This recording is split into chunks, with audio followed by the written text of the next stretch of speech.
so happy to be back on YouTube with a video to help your form so you can get more out of your workouts. Today we are talking about the bridge, the shoulder bridge, the hip thrust, the hip hinge. Whatever you call the exercise, we are mainly working the glute muscles. We are also working hamstrings, inner thighs, abs, and a little bit of upper body if you follow these tips so that you can just get more out of this movement. Really quick, I just want to say thank you to all the members who have joined me on the March challenge. I can't believe we're at day 22. It has flown by and I can't wait to announce the winners of this month's challenge.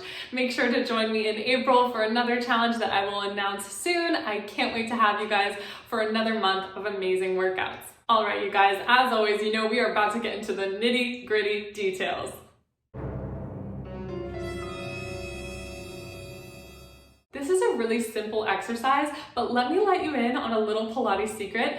The simplest and easiest looking exercises are often the most challenging and are actually amazing opportunities for you to work the hardest. If you work as hard as you can to achieve the proper form on these simple exercises, the more complicated ones are going to be so much safer, more effective, and more efficient. So do not just glaze over these simple moves. You should be working really hard. I came into Pilates with weak glutes, weak abs, tight hip flexors, and a tight lower back. Now, that is how I started, and I've come so far in my practice. So here's some of the ways that I've learned to make this exercise more effective. First, I want you to watch this little video and just notice what is different.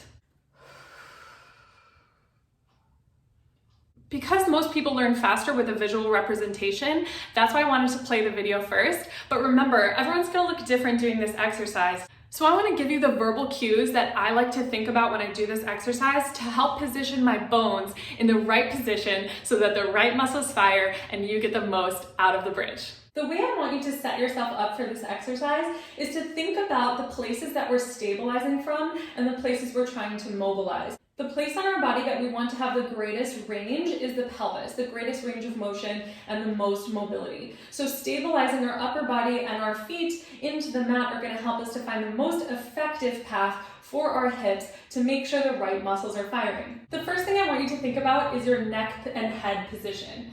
If your eyes are straight up toward the ceiling, that's excellent. That's what we want. We want your gaze to be straight up to the ceiling. If your eyes are looking behind you at all, I want you to grab a small pillow, even a folded hand towel, just to bring your head and neck into proper alignment. You almost want to think of doing a chin tuck here, that double chin, so that the back of your neck is long. Now you want to stabilize through your shoulders. In our Pilates, we call this the second powerhouse. It's our shoulder girdle.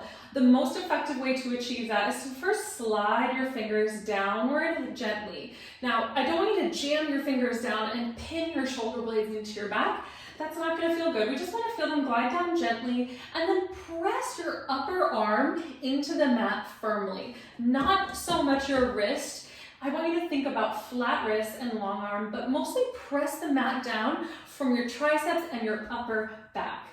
Now, when you did that, you may have lost a little bit of connection of your ribs to the mat like I did. So maintaining that pressure of your arms into the mat, can you sink your entire rib cage onto the ground? Make sure you didn't lose any length in your neck. If your chin is starting to go up, find that double chin position. Now your upper body is set up for the exercise. To stabilize your lower body, you want to press through the entire footprint of your foot. Make sure you're not concaving, dropping your arch, or rolling to the outer edge of the foot only.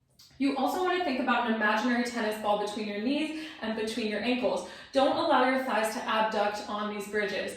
And that's because when your thighs are in the abducted position, your hips cannot reach their maximum range of extension. We need the thighs to be in alignment with the hips.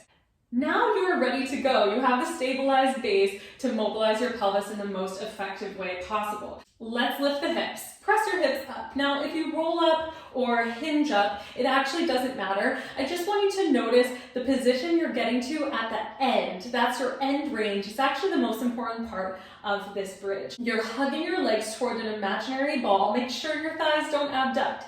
Keep them drawn toward your center line. Think of your pelvis like a wheel that's rolling toward you. So I'm cranking that wheel in my imagination, trying to roll my hips toward me. That's drawing my frontal hip points closer to my bottom ribs, and that's shortening my front body. That means my abs are engaged and I'm attempting to lengthen my lower back as much as possible. You want to think about keeping your abdominals engaged almost the entire exercise. Think about your ribs sinking heavy into the mat as you fight to keep your hips and that wheel turning. So it's a push-pull. As your hips press up, your ribs are sinking low. That's going to help you to find that abdominal engagement as well. Now, your hamstrings and glutes should be on fire. Notice how you feel. Can you feel those muscles engaged? When you look at my body in this position, it may look like I'm not doing anything, but if you had a camera that could see how hard my muscles were working, you would think I was moving because I'm working so hard to maintain the proper form on this exercise. All right, you guys, I really hope those tips were helpful for you today. Remember, we are growing and learning every single day. It's a practice. If you have any questions, you can always reach out to me, send me a DM, send me an email. I'm just a screen away and I'm always happy to help. I can't wait to see you in the next workout.